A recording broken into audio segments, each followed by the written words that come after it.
Hi, Miss. Okay, so my name's Diana. I'm so happy to be here and I'm so happy to do this video. I'm gonna talk to you a little bit about like what's gonna be my life after high school. I have kept it like a little on the down low because I kind of like didn't want anybody to know. But it's kind of like obvious already. What I'm gonna do after high school actually is join, or I have already enlisted in the United States Army active duty, which means I will be doing 4 years active duty and then 4 years reserve, um, in the reserve compartment. So what this consists of, when I wanted to enlist in the Army, you have to speak first off to the recruiter. The recruiter is located in Bergen Line, so I just took the bus. I went to Bergen Line and I was like, I really want to do this. I like the lifestyle. I like the military lifestyle.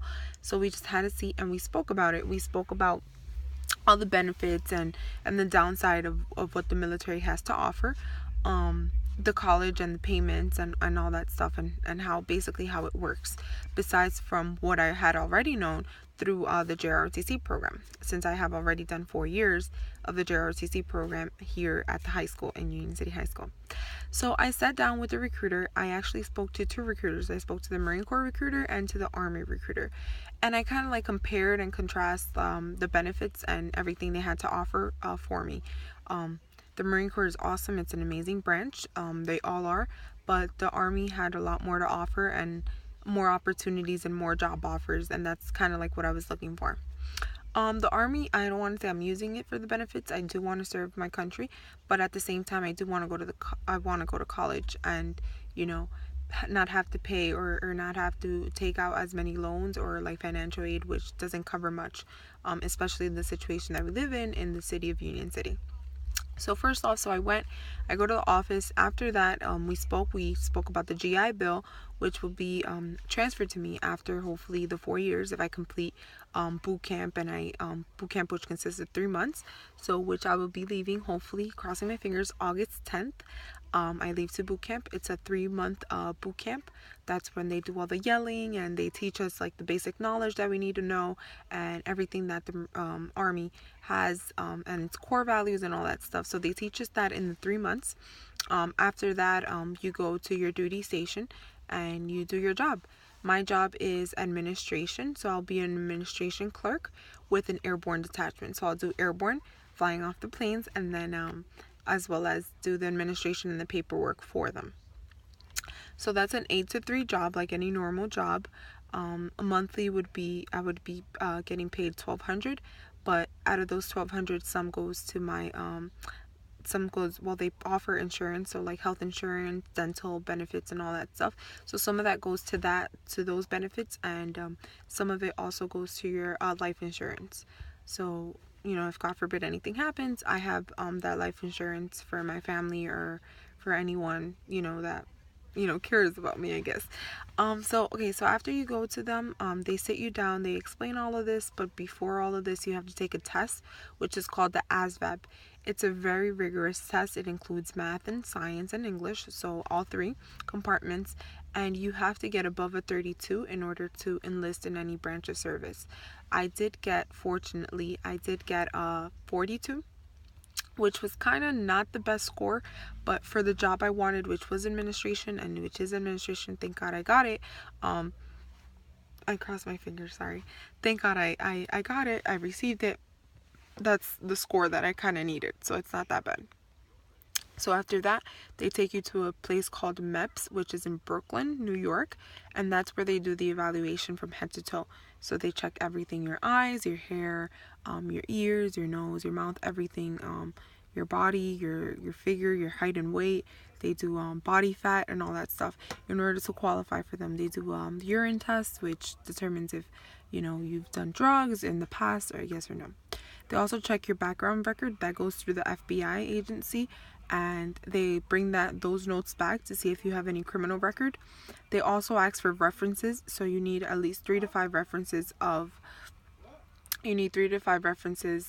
in order to enlist in any branch of service. So they call those references and make sure that you're a future soldier, that you're a good one, because it's very hard to get into the military, but they want to make sure that they have the best that they can possibly have. So college is an option. So after the Army, I hope I could do college. they, like I mentioned before, the GI Bill, that's money that you cannot touch. So right now I have 42,000.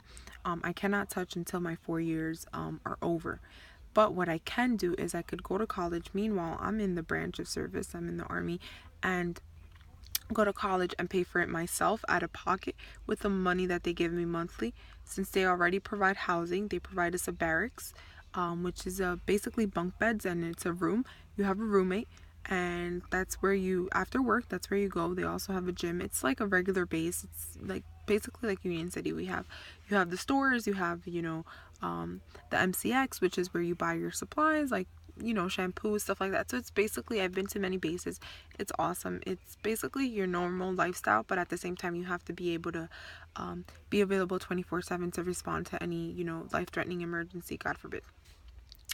But with that said, you could use your pocket money to go to college, which they have colleges on base, and they also have online college that you're also entitled and able to take. But it's pretty much not that much. It's not that hard to get into the military. It's harder for those that don't get the good grades in high school, or are struggling, or have a criminal background, or have family members, even family members that could also risk it if they have a background, a criminal background record.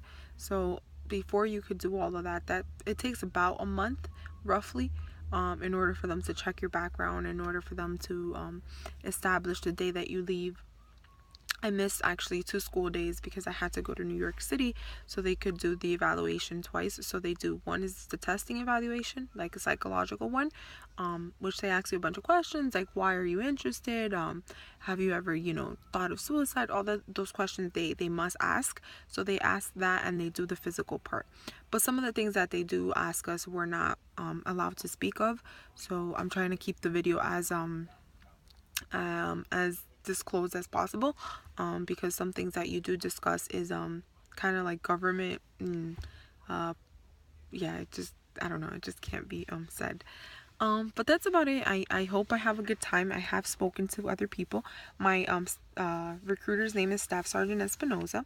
He's always available for any of us. It's not only me that will be going, so it's kind of bittersweet. I'm kind of scared, but I'm actually happy at the same time, because this is something I really enjoy, and it's something that I really want to do, and I hope I do 20 or more. If not, then 4 years, it's fine. It's not for everyone. Until you're in it, you know what it actually takes to become a member, like a soldier, or part of the military. But goodbye for now, miss. Thank you so much for everything. I'm kind of happy that I did this blog for you. Not only for you, I could also upload this and help anybody else that wants to enlist and have any questions. It is a hard stepping stone. My parents were kind of like skeptical about this, but it's something that I kind of want. I'm already 18, so I kind of had that power to say, hey mom, hey dad, like I kind of want to do this, can you guys support me? They are supportive, but they did not want me to go active duty, because active duty is kind of like you're there from 8 to 3. Reserve, the difference with that is you go once a month, only on weekends, and they only pay you for that weekend, but they don't give you as much benefits for college as active duty does, like the 42,000 that I mentioned previously. But that's it for now. I'm excited, and I hope to come back as a United States Army member, as a future soldier, as a soldier. And I'm kind of nervous, but I'm crossing my fingers everything will go as planned. And if not, then it wasn't meant to be. But I'm going to keep pushing, keep motivating myself, and I'll write to you, miss. And I'm kind of getting emotional because I'm almost leaving. So I don't want to cry now, but it's kind of hard. But I'm excited, and I just can't wait. I hope for everything, and I hope for the best. So thank you for watching, miss. Bye.